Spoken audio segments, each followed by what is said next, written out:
മറ്റത്തൂർ വിഷയം കോൺഗ്രസിനെ നാണക്കേടിലാക്കി എന്ന കാര്യത്തിൽ ആർക്കും തർക്കമില്ല. നേരമിരുട്ടി വെളുത്തപ്പോൾ കോൺഗ്രസ് പാർട്ടി ഒന്നാകെ ബി.ജെ.പിക്ക് പിന്തുണ നൽകിയ വിവരം കേരളം ചർച്ച ചെയ്യുന്നുണ്ട്. എന്നാൽ കലക്കവെള്ളത്തിൽ മീൻ പിടിക്കുന്ന ഏർപ്പാടുമായി രംഗത്ത് വന്നിരിക്കുകയാണ് CPM-ഉം മുഖ്യമന്ത്രി പിണറായി വിജയനും.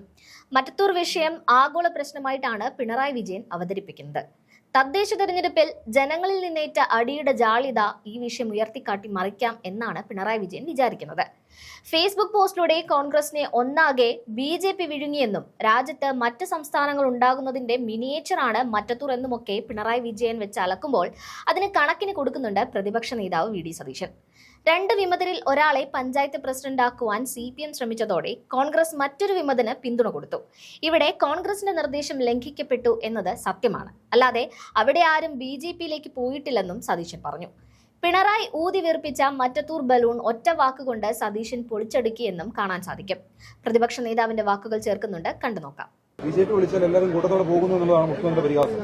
തോറ്റ് തൊപ്പിയിട്ടിരിക്കുമ്പോഴും ഇതുപോലത്തെ പരിഹാസം പറയുന്നതിനാണ് വലിയ താല്പര്യം കാണിക്കുന്നത്. ഈ തോൽവിയെ കുറിച്ചാണ് പഠിക്കുന്നത്. തോറ്റത്തില്ലെന്ന് വിചാരിച്ചിരിക്കുന്നത് ഇപ്പോഴും.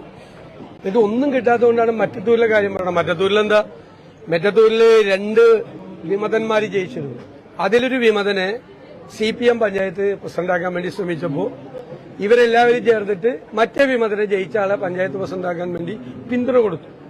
അതാണ്. അത് പാർട്ടി തീരുമാനത്തെ ലംഘിച്ചാണ് അവർ ചെയ്തത്. അല്ലാതെ അവരാരും ബി.ജെ.പിയിലൊന്നും പോയിട്ടില്ല. മുഖ്യമന്ത്രിയുടെ ആഗ്രഹം അവർ ബി.ജെ.പി. പോകണമെന്നാണ്. കാരണം ബി.ജെ.പിയെ ശക്തിപ്പെടുത്താൻ വേണ്ടിയിട്ടാണ് നിൽക്കുന്നത്. ഞാൻ പറഞ്ഞല്ലോ, അമിത്ഷായും നരേന്ദ്രമോദി എവിടെ ഒപ്പിടാൻ പറഞ്ഞാലും ഒപ്പിട്ട് കൊടുക്കുന്ന ആളാണ് മുഖ്യമന്ത്രി. എന്നിട്ട് ഈ പഞ്ചായത്തിലുണ്ടായ കാര്യത്തിൽ കോൺഗ്രസിനെ പരിഹസിക്കാൻ വരിക. ആ കോൺഗ്രസ്സുകാരെ ആരും ബി.ജെ.പിയിലൊന്നും പോയിട്ടില്ല. എല്ലാവർക്കും അറിയാലോ എന്താ നടന്നത്. ഒരു വിമതനായി ജയിച്ച ഒരാൾക്ക് അവർ സപ്പോർട്ട് ചെയ്തു. അവർക്കെതിരെ നടപടിയെടുക്കാൻ കാര്യം പാർട്ടി അവിടെ ആലോചിക്കാനാണ് അവർ ചെയ്തത്.